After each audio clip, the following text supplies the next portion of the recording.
በኢትዮጵያና አሜሪካ አዘጋጅነት የሚካሄደውና በአይነቱ ልዩ የሆነው የ2026 የአፍሪካ ሎጂስቲክና ኮሚኒኬሽን ሲምፖዚየም በዛሬው ዕለት በአዲስ አበባ መካሄድ ጀምሯል። ሲምፖዚየሙ በሎጂስቲክና ኮሚኒኬሽን ዘርፍ ያለውን አህጉራዊ ትብብር ማጠናከር፣ ፈጠራን ማፋጠንና የጋራ ጸጥታና ዝግጁነትን ማሳደግ ላይ ያተኮረ ነው። ከ40 በላይ የአፍሪካ ሀገራት የተውጣጡ የመከላከያና የሎጂስቲክ መሪዎች፣ የዓለም አቀፍ አጋሮች ከፍተኛ ባለስልጣናት እንዲሁም የሀገር ውስጥና የውጭ ሀገራት ወታደራዊና ዲፕሎማሲያዊ መሪዎች ተገኝተዋል። የጉባኤው ተሳታፊዎች በሎጂስቲክና ኮሚኒኬሽን ዘርፍ ያሉ ክፍተቶችን በመለየት ዘላቂ አዋጭና ተግባራዊ መፍትሄዎች ላይ ይመክራሉ።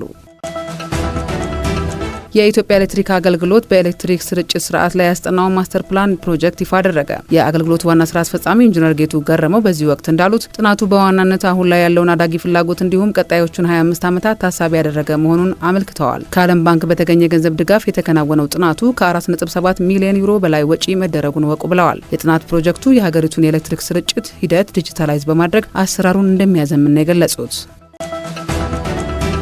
የገቢዎች ሚኒስቴር በ2018 በጀት ዓመት ከ1.5 ትሪሊዮን ብር በላይ ገቢ ሰበሰበ። የገቢዎች ሚኒስቴር አይናለም ንጉሴ የሀገር ውስጥ ታክስ፣ የውጭ ንግድ፣ ቀረጥና ታክስ በበጀት ዓመቱ የተሰበሰበው ገቢ የተገኘባቸው ዘርፎች መሆናቸውንም ጠቅሰዋል። የበጀት ዓመቱ ገቢ ከ2017 በጀት ዓመት ጋር ሲነጻጸር የ68.69 በመቶ እድገት ማሳየቱም ተመላክቷል።